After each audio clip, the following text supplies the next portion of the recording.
Lay. Sir. Yeah. Yeah. Kayla's in the building. Already the show goes on all night. Till the morning we dream so long. Anybody ever wonder when they would see the sun up? Just remember when it comes to the show goes on. Already the show. Ladies and gentlemen, here we are, Off the Dome Sports Podcast, your favorite sports podcast where two sports lovers, sometimes three, give their hot takes off the dome. If you're watching us right now on Radio House Studios, Facebook, YouTube, Twitch, we really appreciate you. If not, I bet you're listening in on newrockradio.us. You can find newrockradio.us streaming your favorite rock music 24/7. We also have newcountryradio.us. If you like country music like I do, you'll love it. Over 600 songs on the playlist, more coming very, very soon. Go ahead, listen to newcountryradio.us, newrockradio.us. We also have our own Facebook and YouTube channels for the Off the Dome Sports Podcast. You can find those on Facebook and YouTube, Off the Dome Sports Podcast, or you can find our Twitter at @off_the_dome pod.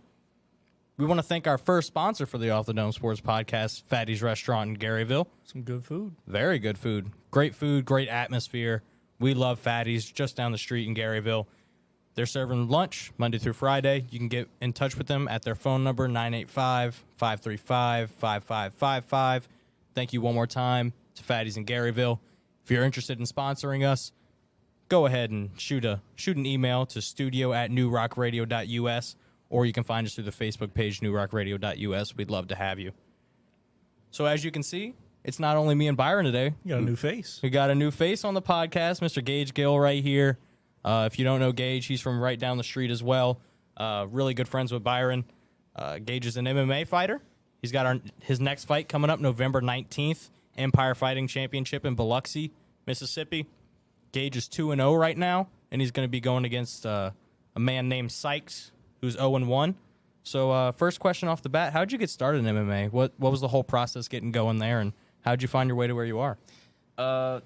The initial startup was one of my buddies, nicknamed Lala. His uncle trains at the gym I go to, and he started going there, and I had always wanted to go. And one day I went with him, and pretty much never looked back since then. Sweet deal, man. Nice, yeah. A question I'm sure a lot of people are wondering, how's the training, and is it tough to maintain like a lifestyle and a job while still being in shape for all these matches? Absolutely. Yeah, and I remember you saying right before you started this show about not being able to drink beer anymore. Yeah. I gotta cut beer out at some point when I got a fight lined up. But yeah, especially doing shift work. I do shift work at Plant and Marathon, and that gets hard. Little sleep, especially on days. I get up at 3:45. Get off around 5. Drive straight to the gym, and don't get home till 9, 10 o'clock, and repeat the process at 3:45. A trooper. That's a long day, man. That's Yeah. a long Gotta day. be tough. Couldn't imagine it. So getting more into like your fighting style, what is your fighting style, first of all? I know there's like a bunch of different terms and terminology. People fight a different way. Yeah, I mean, some people designate themselves as a kickboxer or jiu-jitsu specialist, and then there's other people like me. I go by just a freestyle fighter because I don't specialize in a specific background. Like I didn't come from boxing and then start training in MMA. I'm just a freestyle fighter. So if I need to take it to the ground, I go there. But I prefer the feet. It's more fun. It's more fun, and more exciting, especially for the crowd too. But Definitely. I'll take it where it needs to go to get the win. So would you consider the ground game your strong suit? Or the stand-up fight your strong suit? I think they're both pretty even. I mean, most of the guys I've fought so far, their weak point is the ground, it seems like. So, like I said, if I feel like I'm not doing as good as I should be on the feet, I'll take it to the ground. Okay, so you look for like your advantage compared to their disadvantage and Exactly, try and take it to that. exactly. Okay, gotcha. So walk us through the your mindset during that last fight. I know it was a quick one. The last fight. So he was my third scheduled opponent for that one. He was a new opponent, 7 days notice. You know, a guy that I'm supposed to beat, but I was more nervous for that guy than any guy I've fought previously, because I don't know, I guess the sheer fact of everybody knowing that I'm supposed to win, Yeah. and then the way he fights was kind of like, you know, you don't know what's gonna happen because he comes out just wild, throwing heavy bombs, and you don't want to, you know, he was 2-16. You don't want to be that guy that gives him his third win. Yeah. And you know, because he swings hard, so you know he might get a lucky punch on the feet. So he started coming at me real fast, and I don't know. I just shot for a takedown, and it was over with once I got him to the ground. Yeah, I mean, that whole stadium was electric. I was watching it live on Facebook when it happened. As soon as you took him to the ground, it felt like the whole crowd that was there to support you just got up and started roaring. Yeah, I mean, I couldn't even hear my coaches in the corner. They wanted me to, you know, take it slower, kind of mess with him a little bit, get some more ring time in, because my last 3 fights, I haven't been past the first round. I haven't seen the second round. So that ring time is a big thing too, because it's gonna happen eventually where I need to, you know, go further. Go further, get your. So they're worried about like your endurance making it through. I guess just that, and you know, knowing how to pace myself. Just there's several factors in, but yeah, definitely endurance is something. But we're not too worried about the endurance. All right, a few more questions. How do you feel about going into this next fight? This next fight, I was originally supposed to fight this guy for the last fight. He was the first scheduled opponent, and he got hurt. So, you know, it went through those opponent changes, but now we're back, and I think it's a good matchup. He's a little bit taller, but like another one where I feel like I can definitely beat him on the feet, but if I need to, I can take him to the ground and, you know, definitely win. But I would like to be able to have some more exciting fights like I've had in the past, and, you know, do that for the crowd. But I'm trying to get the win before anything. Oh, absolutely. Yeah. Do you see this one going more than one round? I know you said you haven't really had a fight go more than one round. I mean, it's a possibility, but, you know, he's definitely susceptible to get knocked out. His last fight, he was knocked out. A few kickboxing matches, I saw he was knocked out in one. So, I don't know. I think he just leaves himself open maybe, and he gets caught whenever he shouldn't. So, we'll see how that one goes. Sounds like it might be a good day for the Gremlin. Oh. All right, moving on to how people can get to know you and how they can, you know, view and watch your fights. How can people watch or attend your future fights? If you want to attend, you know, hit me up on social media. Facebook and Instagram is the main ones I go on, and, you know, DM me or whatever, and you tell me what you need, what tickets you need, and I'll hook you up, get you on the list. We'll get you going from there, and then what was the other? How can they watch it? So if I'm fighting for Empire, you can they pretty much everyone they stream Facebook Live, so follow their Empire Fighting Championships Facebook page, and they live stream every event. Okay, nice. And finishing it up, you got any people or sponsors you'd like to shout out? Yeah, I like to shout out my main sponsor, Sean Brignac at son of a bitch. At his mortgage company. He's got a brand new mortgage company, Lionsgate Mortgage Company, and he's my main sponsor. He does everything for me. He's gotten me new shorts. He hooks me up with my shirts. Great sponsor, great guy in mortgage, and you should definitely hit him up. All right. I think we're about done here. We really appreciate you coming on, man. Absolutely. It's MMA, something we've never talked about, never really gotten into in this podcast, so it's a good little change of pace. And I'm following this. I'm sure we'll start to, to get into MMA more. They've got some really good bets for MMA. I know a lot of people win a lot of money. Yeah. Very unpredictable. Oh, absolutely. What isn't? Yeah. But yeah, thanks for coming on, man. Like I said, his next fight's gonna be November 19th, fighting for Empire Fighting Championship in Biloxi. He's 2-0 right now. We're looking to make it 3. Absolutely. So make sure to catch Gage November 19th. Like he said, you can watch it on Facebook, or if you wanna go to the event, make sure to hit him up on his social medias. Yeah. Yeah. Sounds good. Appreciate you coming on, man. I appreciate being here. Yeah, absolutely. Ladies and gentlemen, we'll be right back. Just take a second to rearrange some things, and we'll be right back talking about some LSU football, so stay tuned.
Ladies and gentlemen, we are back with the Off the Dome Sports Podcast. If you're watching it on Radio House Studios, thank you so much. Listening in on newrockradio.us, streaming your favorite rock music 24/7. If you didn't catch the first part of the show, we just had local MMA fighter Gage Gill on. Good guy, good interview. Great. Yeah. Yeah, he's awesome. Can't wait to watch him in his next fight, November 19th. He's fighting in Biloxi. He's 2-0. We're looking to make it 3-0. If you want to get in touch with him, you can find him on Facebook, Gage Gill, or you can hit him up on Instagram at Gage_17. So, without further ado, let's get into some Louisiana sports. LSU football this past weekend. Tough one. Very tough one. Huge loss to Tennessee. We lost 40-13. Yeah. I mean, we kind of knew it from the jump when we fumbled the kickoff that it wasn't going to be a good game. Yeah, it just started bad. Whenever you start a game like that, there's not much hope.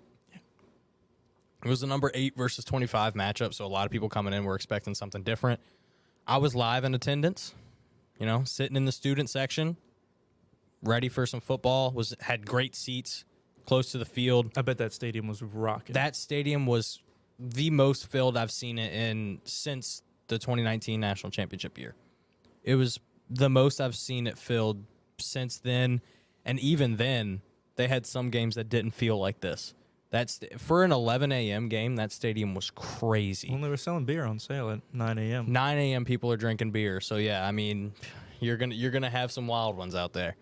But yeah, just from the jump, didn't look good. We lost any momentum we had, fumbling the very first kickoff.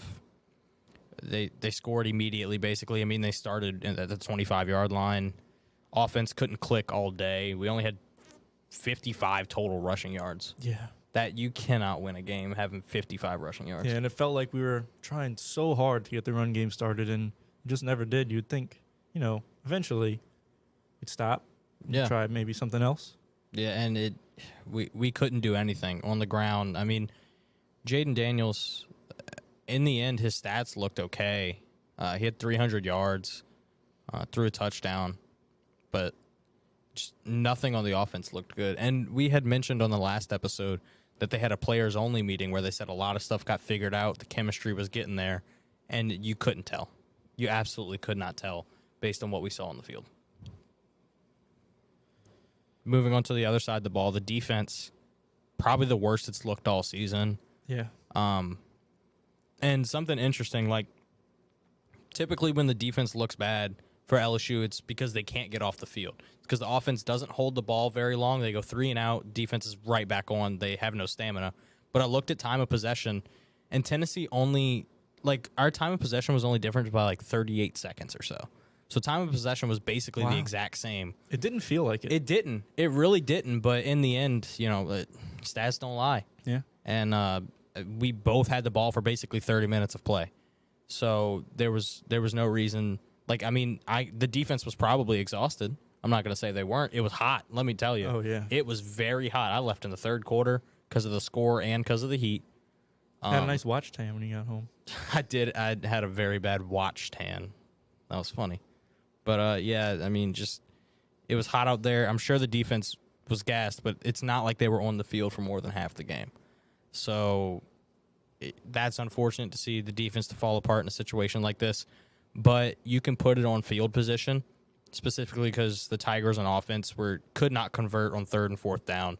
We were 50% on 3rd downs, and we were 0% on 4th downs. We went 0 for 3. So, and one of them made no sense to me why we went for it. A lot of real questionable calls on, going for it on 4th down. Went for it, I think it was 3 straight drives. Went for it on 4th down, didn't get any of them. Nope. And one of them was, there was 28 seconds left. Right before half. Yeah, We midfield. we had momentum going into we had momentum going. We had just scored. We stopped them on defense. We have the ball at midfield with 20-something seconds left. It feels like it's going our way. And then 4th and 10. I mean, if it was 4th and 3 or 4th and 2 again or something like that, yeah, I could see it. Mm-hmm. But with 28 seconds left, Tennessee had no timeouts. We go for it on 4th and 10. Jaden Daniels gets sacked for almost 10 yards. And they run one play, go out of bounds, and they're in field goal position. Yep.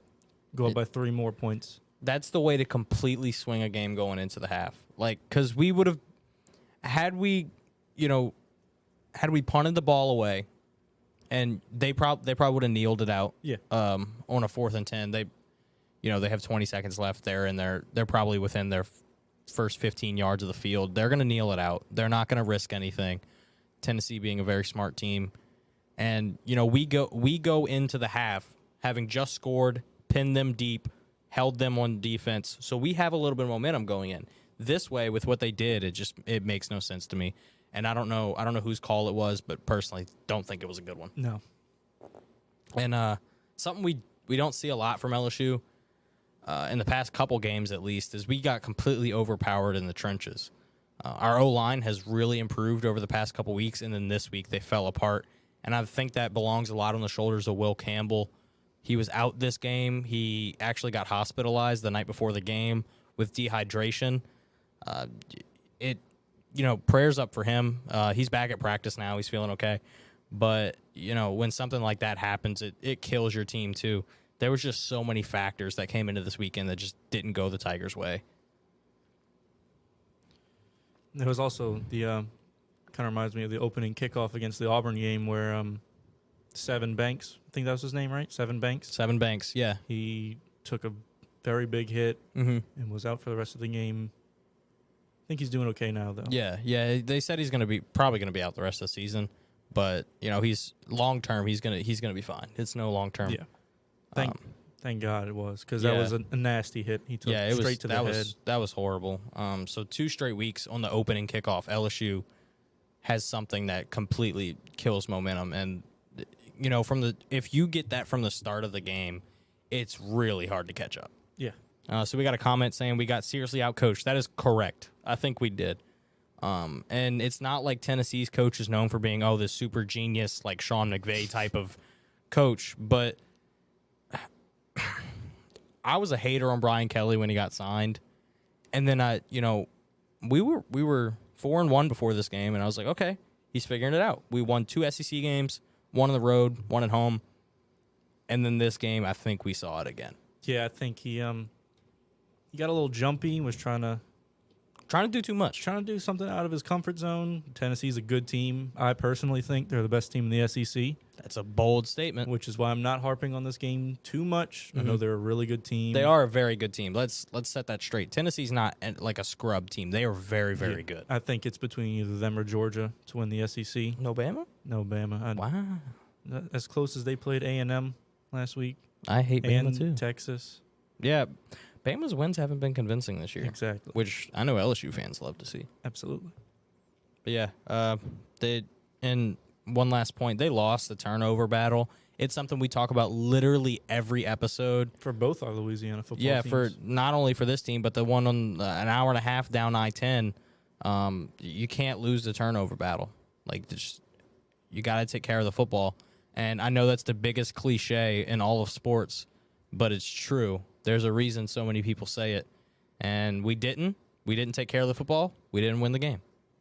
But, let's stop harping on the past this Saturday. Looking forward. We're going to be playing against Florida. We're going to get more in-depth in that on our next episode on Friday. So I don't want to talk too much. With another special We will be having another special guest on.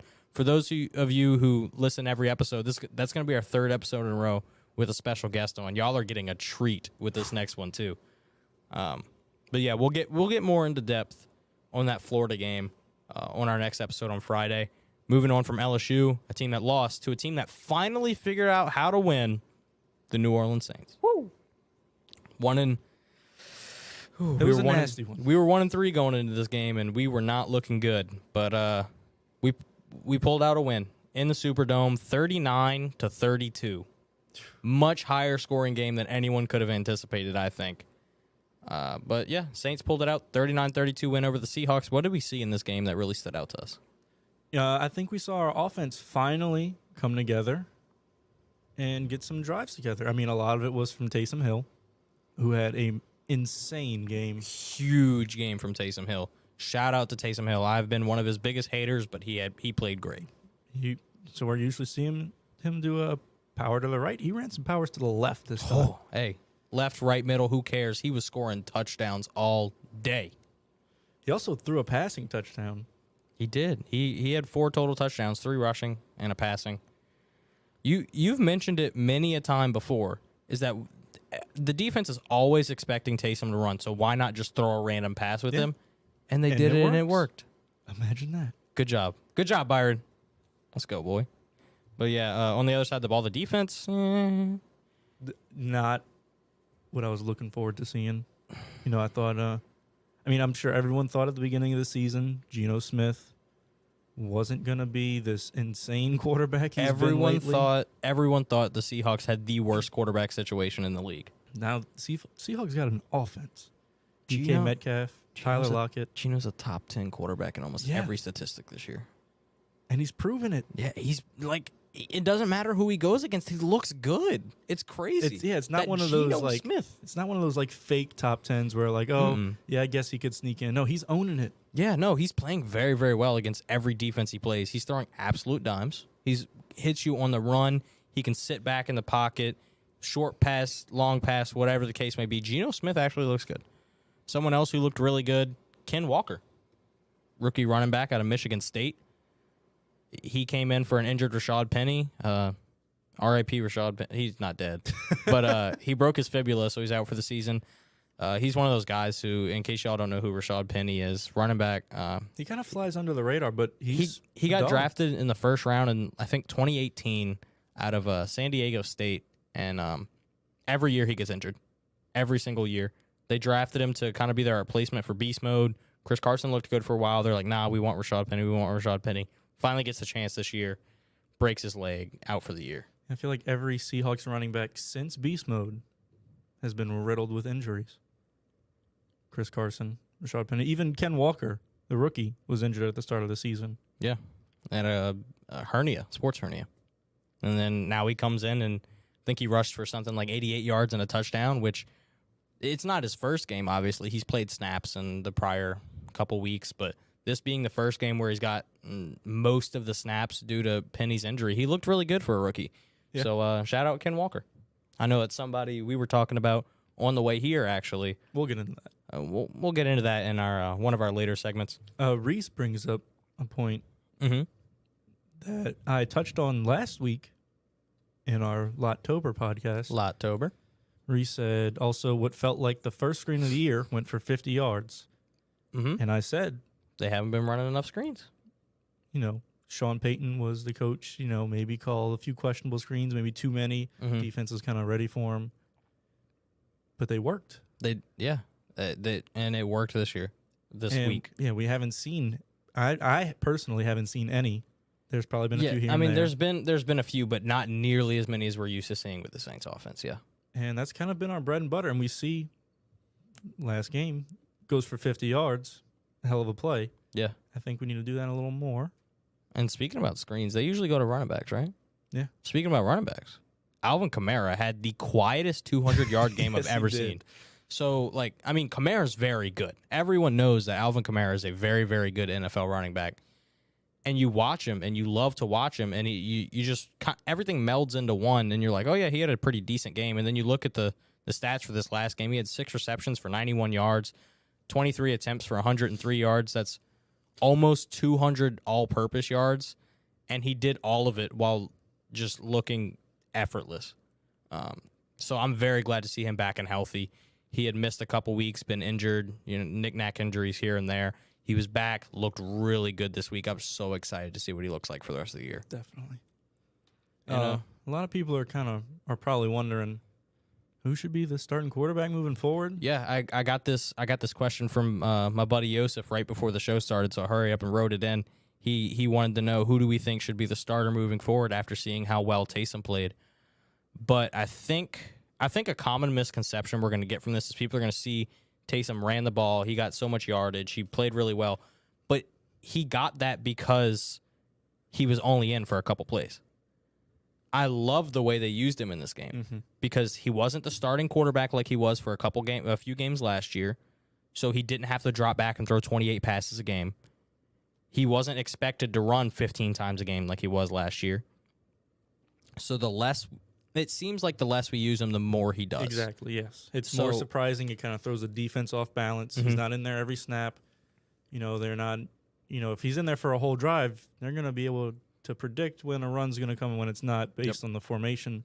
If you kind of throw him in there and run either Andy Dalton or Jameis off the field and kind of do it fast, they can't really get set up to stop the run. I think that's how it's been working so well. Yeah, and I think a smart strategy that I've seen them use quite a few times this year is they'll put Taysom in at tight end, so he'll play that play like a tight end would, and then immediately run like almost not a hurry-up offense to where it's hurry up, snap the ball in 10 seconds, but they run kind of a quick offense, no huddle. Taysom will hurry up, get at quarterback. The other quarterback will move to the receiver position and kind of just stand out there. So the defense doesn't have time for the substitutions, kind of like you were mentioning. So kind of getting Taysom in there, sneaking him in there at another position, and then dropping him back to quarterback to where the defense has no idea what's happening. Yeah. I think it's a really good strategy from the coaches. However, we have had some questionable coaching this year. Yes. It's very fair to say. Definitely. But I do think that Andy Dalton should remain the starter. I don't see a reason to take him out now. No. His stats aren't great. If he would have thrown for 13 more yards, I would have won a lot of money, but he didn't. So, I didn't. But anyway, Andy Dalton. But yeah, I think he's efficient. Yeah, he's done a much better job than Jameis did at the start of the season. He's not turning. He did throw a pick. Well, he did throw a pick. However, one pick is a lot less than 3, which is what Yes. we saw Jameis doing. in 9 plays. Yes. So, hey, we'll take one here and there. It's going to happen. But I think Andy Dalton is playing a lot smarter than we've seen Jameis play. Andy Dalton's healthy, which we haven't seen Jameis be. Yeah. 4 fractures in his back, hasn't played the past 2 games. So as long as Andy Dalton is leading us to wins, there's no point to take him out. In the end, all you care about is winning football games. And if you're winning football games with Andy Dalton at quarterback, you leave Andy Dalton at quarterback. Absolutely. Even though he lost his first one, still a great performance by him. And we kept it close to a really good team. Yeah. Yeah. Reese's favorite to win the Super Bowl. The Vikings? Shout out, Reese. Olave had another touchdown, looking great. We didn't have MT or Jarvis, so again, Olave was number 1 target, and he's living up to it. There's a reason we took him in the first round. Unfortunately, on that touchdown, he went down with a concussion. Didn't look great. He immediately dropped the ball as soon as his head hit the ground. It was one of those, oh, man. But got up under his own power, walked off the field, and as he was walking back to the locker room to go get tested for his concussion, he turned around and kept on motioning at the touchdown. So his brain was in the right spot. He knew he scored, okay? So he's moving on through concussion protocol.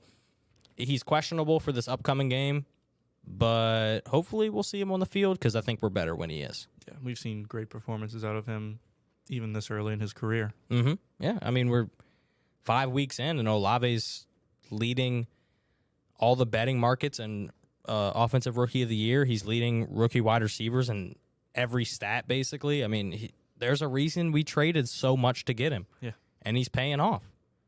I'd also like to welcome back Cam Jordan. He never left, But but he's back. he's back now. Yeah, I tweeted this out during the game. Mm-hmm. I even tweeted at Cam Jordan. I don't Yeah. think he responded. Well, Haven't checked, but we'll get there one day. said it's nice to see Cam Jordan and the Saints D-line finally converting all this quarterback pressure we had this year into sacks. Yeah, it's something we've mentioned multiple times. The Saints are getting pressure on the quarterback. They're just not converting it into sacks or tackles. Quarterbacks are getting flustered, but then they just step up in the pocket and throw the ball. So Cam Jordan had 2 sacks in this game. He looked like Cam Jordan again. He's getting older, but he's still one of the best in the league, in my opinion. Of course, that could be biased. I think the mustache gives him powers. That Fu Manchu, he's so good. Love me a good Fu Manchu. Shout out Gardner Minshew. But yeah, Cam Jordan's back, man. He looked really good. The defense as a whole had some lowlights and highlights. Paulson Adebo did not look good, but we won the game, and that's what's important. Got a few comments here. Okay, what's up, One from Soundman. Soundman? Don't know what he was thinking when he made this, but he said Winston will start this week. Lock of the week. Lock of the week. So lock of the week. That's crazy. If Winston's back and healthy, I could see them putting him back in as starter. Like I don't think that's out of the question. I could see it happening. I wouldn't want it to happen. Yeah, I would like to see Andy Dalton fail first. Well, I don't I mean, want I to see don't Andy want Dalton. I don't want to see him fail. I mean, like, I want them to continue to give him his chance until he proves them. Yeah, there's no reason to otherwise. take him out until he proves them wrong. Yes. I see what you're saying. Lock of the week is kind of crazy. They need to play him in the slot. I think that was reference to Taysom Hill. I'd have no problem with Taysom Hill in the slot. Yeah. Get Olave and MT on the outside. Taysom in the slot.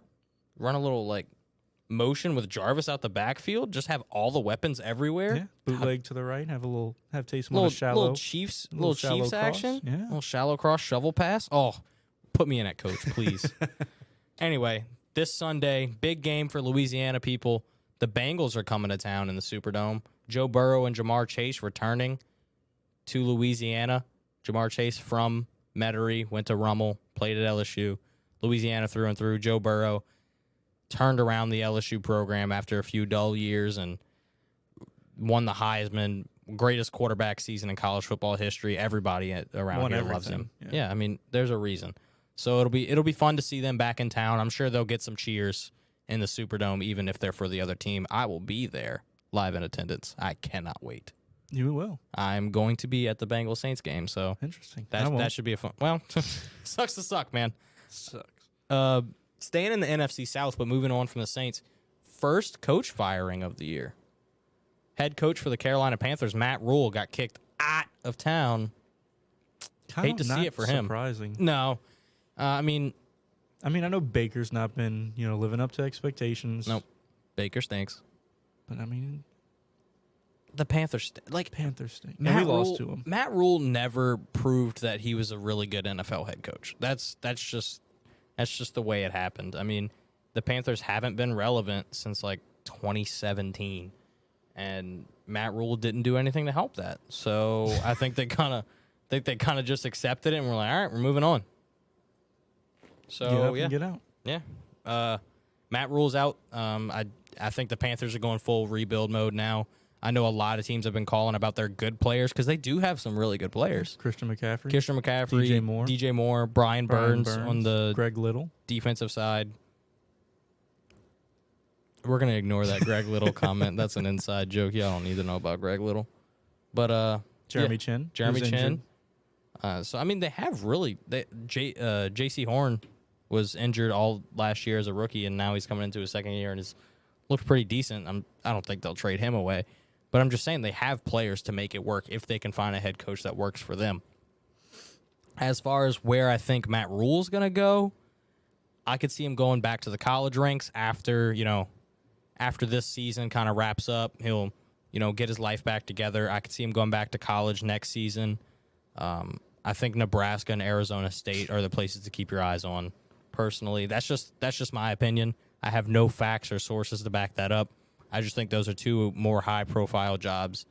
If Matt Rule wants to stay a football coach, he'll go back to college and get a big old contract from one of those places. Yeah, that's probably a good bet. Not as good of a bet as you had this weekend with Oh, your yeah. road dog. My road dog. Yeah, so this is B&B's Bets of the Weekend. A little episodic thing that we do. You know how it is. We do our road dogs. If you don't know what a road dog is, that's a Dog on the betting road. underdog that is going on the road. Pretty self-explanatory. If you've been watching us for a while, you would know. If you haven't been watching us for a while, you definitely should. B&B's Bets of the Weekend. Your road dog hit, man. Yes, it did. Cowboys. Thank you. Even though I hate you and your franchise, I hate everything about you, but good job. but I also hate the Rams and their franchise. Yes. And I like money. And all three of those seem Lined to up perfectly. Yeah. So I took Cowboys, who were somehow underdogs, playing That made no in sense to me. LA The Rams by have looked terrible. 5.5 points. They ended up winning by 12 points, 22-10, I think was the final score. Yeah. And all you needed was them to cover the spread. You didn't even need them to win. Yeah. And then they smoked the Rams. Yeah, Rams are not good this year. No, they're not. Cowboys defense is good this year. That Cowboys defense is something else, man. I hate the Cowboys, but that defense is great. My road dog wasn't so lucky. Nope. If you've been listening in for a while, if you know me at all, I'm a big Detroit Lions guy this year. I was huge on the Detroit Lions. Watched the Hard Knocks. Yeah, I forgot what your road dog was till you said that. I love MCDC, Motor City Dan Campbell. Electric personality. I thought they were really good. They were the number one offense going into this week, and then they Not became anymore. They became the second team in NFL history to be the number one offense, and then score 0 points. They got shut out 29-0 by the Patriots against the New England Patriots. So safe to say, my +3.5 spread didn't hit. Yeah, Oh well, you win some, you lose some. sucks. All right, Reese. So for our bet for this episode, we've got Thursday night football coming up tomorrow night. Bears versus Commanders. We're not going to get super in depth about that game because we don't know what's going to happen. Yeah, it's a flip of a coin, honestly. Both those teams stink. But hey, we made parlays anyway. Yes, we did. So, ladies and gentlemen, our bets for this episode are going to be parlays for tomorrow night. So, I'll start us off. My parlay consists of 4 legs, which, according to Soundman back there, is way too many. He does 2 on every parlay. Every single one. Which, he hits all of them too, so fair enough. But yeah, my parlay, I've got Carson Wentz throwing for 225 yards or more. Don't think that's too rough. He was like top 5 after the first 3 weeks. Has taken a little bit of a dip, but he's got weapons around him, and he's going against a Bears defense that hasn't looked great. I have the top 2 receivers for the Commanders, Terry McLaurin and Curtis Samuel, to each receive for 40-plus yards. Don't think that's too big of a stretch. I could see either one of them doing it. To see both of them do it might be a little rough, but hey, can't win money if you don't try. Yeah. So far, considering the Commanders' receivers, it's kind of been like, all right, this guy's getting all the targets this game. Mhm. You might get like 2. Yeah, Next week, all right, now this guy's going to get all the targets. and you're not getting more than 3 all game. Yeah. It's It's been been like that a lot of every back and game. forth. And weirdly enough, last game was neither one of Terry McLaurin or Curtis Samuel. It was De'Ami Brown. If you don't know who De'Ami Brown is, it's because he's irrelevant. He was on my taxi squad in one of my fantasy football leagues, which a taxi squad is basically where you put players you think are not going to do anything all season, and they just sit there. So they're on your team, but you literally can't do anything with them. And then he scored 26 points. Yeah, fun fact, I went on the ESPN Fantasy app and looked at De'Ami Brown's, percentage of what leagues he was in 0.5% of leagues he was rostered in. Yeah, because he was like wide receiver 5 for the Commanders. And then 2 days later, I checked back. He was rostered in 25% of leagues. Crazy how one game will do that to you. But we'll get into fantasy football in just a little bit. So, yeah, finishing out my parlay, I have David Montgomery anytime touchdown. He was hurt for a couple games. Now he's back. They really incorporated him into that Bears offense in the last game. He scored 2 total touchdowns. I think he'll score at least 1 this week. So, my parlay, Carson Wentz 225 plus, Scary Terry McLaurin and Curtis Samuel 40 plus each, and David Montgomery, running back for the Bears, anytime touchdown. You can get all 4 of those put together on a parlay for the odds at 607. It's pretty good odds. For 4 legs. Yeah, what's your parlay looking like over there, Byron? It's something.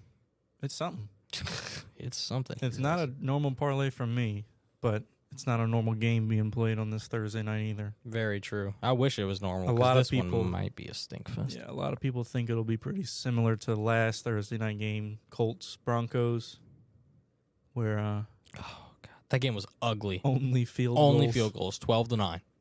Gross. All right, to start off my parlay, I have Carson Wentz, 200 or more passing yards. As long as he can get that extra 25, we agree. Nah, shut up. Okay. I have David Montgomery, 40-plus rushing yards. Okay. Doable. Mm-hmm. Definitely. I have the Commanders spread, which is just 1. 1 point. One So point. you're basically taking them to win. Them to win or to lose by 1. Or if they lose by 1, you'll push and keep the parlay. It'll stay alive. Yep. And then I have the over, which is at 37.5. That is so low. And I still don't know if it's going to go over. That's what's so sad about it. Because it's so low for an NFL game. And then last week was 21 total points. So I don't know what we're going to get. Yeah, the way I see it is both these defenses are bad. Mm-hmm. Both these offenses are almost just as bad. But there's a reason you said almost. I think the Commanders' offense is a little more solid. Mm-hmm. More weapons for sure. More weapons, yeah. More, Bears' offense is really young. David Mhm. Montgomery's probably the veteran on that. Yeah, and he's only like 26. Wow. It's a young That's a very young team. The Bears are a very, very young team. Give him a few years. Yeah, not this year, though. And they'll probably still lose 10 games. Shout out Lot. Big Bears fan. So, yeah, to round it off, I have Carson Wentz, 200 or more passing yards. David Montgomery, 40 or more rushing yards. Commander spread at +1. And the over at 37.5 gives you the odds of +525. Still pretty good odds. And, I think at least 3 out of those 4 will hit for sure. I don't know which 3. Oh, you don't? Okay. I think the Wentz and the Montgomery are locks. The spread and the over, one of those aren't going to hit, in my personal opinion. Because I feel like if Chicago wins, that means the Commanders absolutely stunk the bed. But I feel like even if the Commanders win, I don't know how much Chicago can score. So we'll see. That over is kind of killing me. But hey, you know who's really good at betting? Soundman. Soundman. And Soundman gave us his lock of the week. Lock of the day. Or Lock of the Thursday. Yeah. Lock of the Thursday. he made sure to tell us that it wasn't his lock of the week. It's He'll not the lock of probably- the week. he'll The have lock of the another week one was Friday. Winston starting. Remember? But yeah, he gave us his parlay, which I told y'all it's only 2 legs. He's got Chicago money line and the over on 37.5. That's it. You can get that at plus 264. So still, pretty decent odds. You'll make some money on that for sure. I don't know how much I like it. I don't like either of those. But hey, there's a reason he makes a bunch of money and I don't. So maybe I'll be a nice guy and bet it with him and see if I can make a little bit. Yeah. Chicago money line and the over is what Soundman says, and Soundman's the best bettor I know. He So says, not a lock. I repeat, not a lock. not a lock, he says, but he gave it to us anyway. Therefore, lock. Yep. We asked. He gave it to us. That's a lock. Lock. Lock it in. You can. You should bet all 3 of those parlays. Make you a lot of money. Or Don't put lose. them all. No, don't put them all into one parlay. That is not what I'm saying, because that would be crazy. But yeah, bet all 3. Just put like $5 on each. Little discretionary income. That's my word of the day. Shout out to my sports economics class. But yeah, moving on from some betting into some fantasy football. This is the Fantasy 5, where we talk about fantasy football for 5 or more Usually minutes. more. Usually more. This one might not be more. Yeah. we Because don't have much. there's a couple things I want to get into after we talk about some football. So this week on the Fantasy 5, we're going to talk about some key matchups. So basically, someone we think is going into a matchup that extremely favors them is the way we like to look at this. So my key matchup is Mike Evans this week. He's going against the Steelers defense, who, off the top of your head, Steelers defense, you're like, oh, yeah, they're really good. Not late. Not against the fantasy receivers. They are dead last in the league, 32nd against fantasy receivers. Or not at all last week, should I say. Well, It was 38-3. yeah, Against they the got Bills? they got destroyed by Josh Allen and the Bills. Which, to be fair, it's the Bills. It's a top 3 team in the league, no doubt. But the Bucs are a really good team too, and Mike Evans is a really good receiver. He's also on my fantasy team, and I need him to play well. There it is. So yeah, I'll take Mike Evans to do really, really well this week against the 32nd ranked Pittsburgh Steelers defense. Okay, mine's kind of similar. Mine's kind of up there. I have Debo Samuel. Oh, that's a guy you talk about a lot in fantasy football. Yeah, Why is that?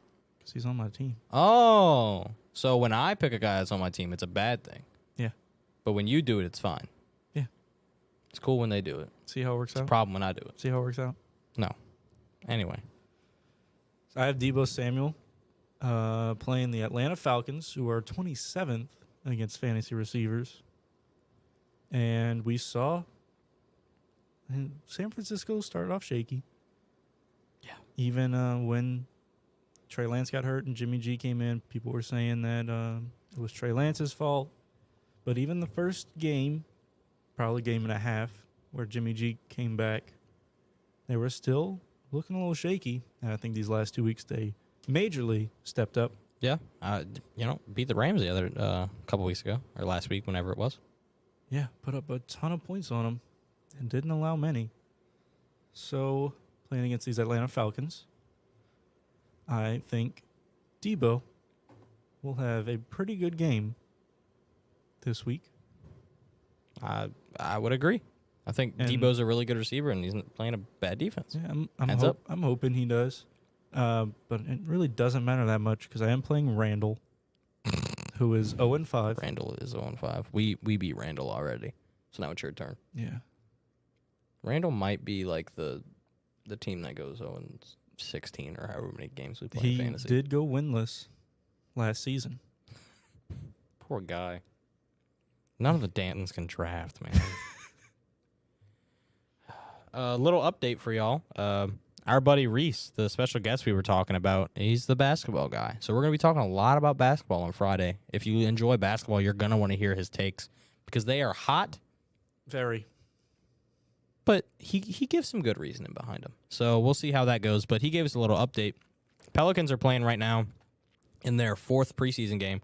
Currently, they are 3-0. We went to one last week. They beat the Pistons. Shout out to the Pels. Jose Alvarado had the best game of his life. Oh, my God. It was crazy. 28 points. Look like unstoppable. But yeah, the Pels are playing right now. They're down 8 at halftime, but they're playing the Heat, who have been playing a lot of starters. And Pels have 3 of their 5 starters out, plus 2 of their big rotational pieces. So they're not playing 5 of their main guys. And still keeping it close. Still keeping it close. And so Reese let us know Trey Murphy, one of my favorite players on in the entire team. I love Tramer. He's 4 for 6 from 3 at halftime. That man can shoot. Shoots the lights out. I love Tramer. Tramer's a great player. Can't wait until Friday to talk some basketball with Reese. Reese's got a really good basketball mind, and he loves the Pelicans almost as much As he loves the Clippers. or more than I do. Oh, we'll talk about the Clippers on Friday. Don't you worry. Little yeah. sneak peek. A little sneak peek to Friday. Reese is going to be talking about some basketball. Y'all make sure to stay tuned for that. It's kind of Moving on like from your Blue Jays going to the World Series. Okay, listen. So we talked about football, we talked about MMA, and we've talked about basketball. So let's talk about some baseball. I think it's the most sports we've talked about on one show. Hey, we're moving up in the world, baby. But yeah, we talked about baseball with Mr. Lottober on the last episode. Who was very wrong. So Mr. Lottober's our baseball guy. He knows a lot about baseball, more about baseball than I could ever dream to know. And he went 0 for 4 in his wild card predictions. Yeah. You went 1 for 3. and I went 2 for 2. However, while that does sound like a flex by me, 2-2, my team that I thought was going to win the entire thing, I thought they were going to make a run for it, World Grand Series, salami. Cinderella story, Blue Jays, they are gone. Yeah. Lost the first 2 games and they're gone. Blew an 8-1 lead in the 6th inning. It's almost like 28-3. Must be a thing with birds. Yeah, gotta be. Gotta be a thing with birds to blow big leads. But yeah, my Toronto Blue Jays, which I'm not a Blue Jays fan. Let's set that straight. I'm a Red Sox fan, and typically I would root against anybody in our division. But I just thought the Blue Jays had something this year, and they did not have it. No. So yeah, my Blue Jays are out. But still went 2 for 2 on the weekend. So recap of the wild card weekend: Mariners defeated the Blue Jays. The Cleveland Guardians defeated the Rays. I also had the Cleveland Guardians winning. The Padres defeated the Mets. That was my second team that I got right, is the Padres defeating the Mets. You had the Mets. Mm-hmm. That was a hell of a series. That was the best series all week. That was the best series all weekend for sure. Is Padres versus Mets. I know Soundman had a Subway Series for the World Series, Mets versus Yankees. One of those teams is still good, but that's because they haven't really played yet. And, well, you know, he feels my pain of one of our teams being out. And then to wrap it up, Phillies defeated the Cardinals in a matchup all 3 of us actually got wrong. Yeah, that was a shocker there. Mr. Lottober, me, you all thought the Cardinals were going. Baseball's been known for its Cinderella stories. Yep. So Cardinals, with all these older players, most likely being in the last season of their career, would seem to line up with a Cinderella story, kind of like the Oakland Athletics for Moneyball. Oh, great movie. Love that movie. Shout out Brad Pitt. Yeah, it seemed like it was lining up to be one of those Cinderella stories where they make a big run. I really liked the I Cardinals. definitely thought they were going to get out of the wild card against the Phillies. Didn't happen. But Phillies put on a show. And then, interesting enough, Phillies looked good against the Braves too. Yeah. So, well, this weekend, or this week I should say, we've got 4 new matchups, our last 8 teams in the playoffs. We've got Astros versus Mariners. As of right now, the Astros are winning the series 1-0. Had a huge comeback. Yes, it was crazy. That was really impressive. It was kind of what the Mariners did to the Blue Jays. So, A little karma. right back at you. Yeah, a little right back at you. Like, oh, you think you're good? No, buddy. But, yeah, and then Soundman's New York Yankees. Soundman Soundman's New York Yankees are up 1-0 against the Cardinals in the series. They'll play another game tomorrow, so we'll see how that goes. Dodgers versus Padres. Like I said on the last episode, Dodgers own the Padres. Yeah. So they're up 1-0 in the series right now. I'd be surprised if the Padres win more than one out of the 5-game series, or if it needs to be 5-game series. They're actually tied right now, 1-1 as we speak. And the Phillies and Braves are also tied 0-0. So 2 close games going on in the MLB right now as we're I know the streaming this podcast. Phillies Braves game was delayed. mm-hmm. Pretty sure it was due to weather. Because I wanted to watch it earlier before we started this show, and Mhm. it was not on. Speaking about Phillies Braves is the only matchup where the lower seed has gotten a win so far. Of Yeah. course, they've only played one game before today, but the Phillies ended up beating the Braves, which, hey, are the Phillies the Cinderella story this year? I don't think so. You know, of course, a lot of people from Philly will probably say otherwise, but guess what? Not in Philly. Nope. I think the Braves are just, I think they're the better team. I think they can outlast the Phillies, especially Phillies having to come through the wild card, play the Cardinals, expended a lot of energy from their pitchers. Mm-hmm. I just don't think they can keep up. And I think tonight we'll start to see that happen, the little stamina issue Yeah, or well, lack thereof. I mean, it's 0-0 right now, but it's only the 6th inning. Last 3 innings are usually the best of the action anyway. So, Look for the Braves to get those bats rolling. hey, they've got some bats on the team. They definitely do. So, I don't see why they can't. So, out of the 8 teams left, Astros, Mariners, Yankees, Guardians, Dodgers, Padres, Braves, Phillies. Is it true that both of your teams are still in? Both of your World Series teams? Yeah. Hey, good for you, man. I cannot say the same. No, you can't. But so out of the 4 lower seeded teams, Mariners, Guardians, Padres, Phillies. I know you just talked about the Phillies. Who do you think is the one team that might make a run at it? The lower seeded teams, because we expect the higher seed teams to win. Do you think there's any of these lower seeds that can make a run? I think that a lot of people are expecting me to say Phillies, and it's not the answer. I think if any of these lower seed teams can make it out, it'd be one of 2. Okay. It'd either be the Guardians or the Mariners. So you think the NL's pretty locked up with the Dodgers and the Braves? Yes. Okay. So out of the Guardians and the Mariners, Mariners. Mariners? Mariners. Think the Mariners have a good shot? Mariners. We saw them put up 7 runs on those Astros, Yeah. who have a very good defense and pitching staff. They have what most people are saying is the best pitching staff in baseball right now. So if you can hang 7 runs on the best pitching staff in baseball, whether they were playing their best starter or not, still have a really good Yeah. bullpen. Hanging 7 runs on them is nothing to sneeze at. I think they just got to not choke it next time. Yeah, try your best, Mariners. But I would actually agree. I would say if there's any team out of the lower seeds that are gonna make a run at this thing, I'd say it's the Mariners. Are you just saying that because they beat your World Series winners? No. On the last episode, my hot take was that whoever won out of the Mariners and the Blue Jays would also beat the Astros. You can go look back at the script. I said it. We got film. But, I can just watch the video instead of reading. But yeah, anyway, I said whoever won out of the Mariners and the Blue Jays would end up going to beat the Astros as well. I just don't like the Astros at this point. So I'm going to bet against them. And hopefully the Mariners can prove me right. But anyway, outside of, just my own personal beliefs, I think the Mariners are built really well. They have so much momentum going in. Haven't made the playoffs in 21 years. Last time they made the playoffs was the year I was born. I was like a month old by the time they made it to the playoffs. Youngin. I'm a youngin. But yeah, anyway, I think the Mariners might have the most hot streak of any team right now. Definitely. So, and in baseball, we talked about it with Mr. Lottober over here. Momentum is a real thing in baseball. Whoever is hottest is going to win. And right now, I think the Mariners are the hottest out of all the lower seeded teams. So, if there's any team that's going to make a run at this thing, I'm going to say the Mariners might do it. Kind of glad to see Padres going down. Hate those Hate those UPS driver unis.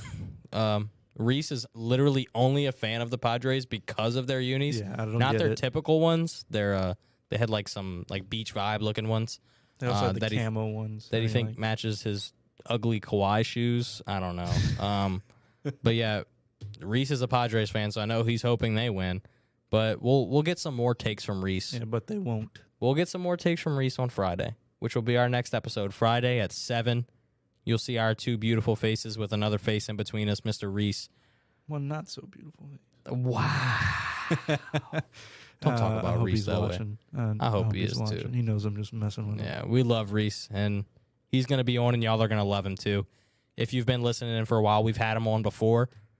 So he actually gave us the whole NFL rundown. This time we're going to do a whole NBA rundown. Oh. So apparently we just like him to call, Like him to talk a lot. like him to talk a lot, like him to make a bunch of predictions. So that's what he's going to be doing in the next so we can episode. make fun of him afterwards. We love the Vikings. I hope he has one of those moments again. So- There will be. Oh, there will be. And we already know a couple of them, but we'll keep that for Friday. So make sure to stay tuned. Check us out. We are the Off the Dome Sports Podcast, streaming on newrockradio.us, as well as Radio House Studios on Facebook, YouTube, and Twitch. Man, I love doing this. This is so fun. Oh, yeah. Absolutely. We had Gage Gill on tonight. Make sure to check out Gage, Gage_17 on Instagram. Local MMA fighter. He's 2-0, looking to make it 3-0 in November. November 19th in Biloxi, Mississippi. If y'all want tickets, hit him up. DM him. He said DM him on Facebook or Instagram. That's the best way to do it. Gage Gill or Gage_17. If not, you can watch him live on Facebook. At Empire Fighting Championship. That's the one. So thank you to Gage for coming on. Thank you to everybody for listening in, whether you're on newrockradio.us or on Radio House Studios. We appreciate you so much. Make sure to tune in Friday, next episode, 7 p.m. Talking a lot about basketball, about the Pelicans. You're not going to want to miss it. Thank you. We appreciate you. We'll see you next time.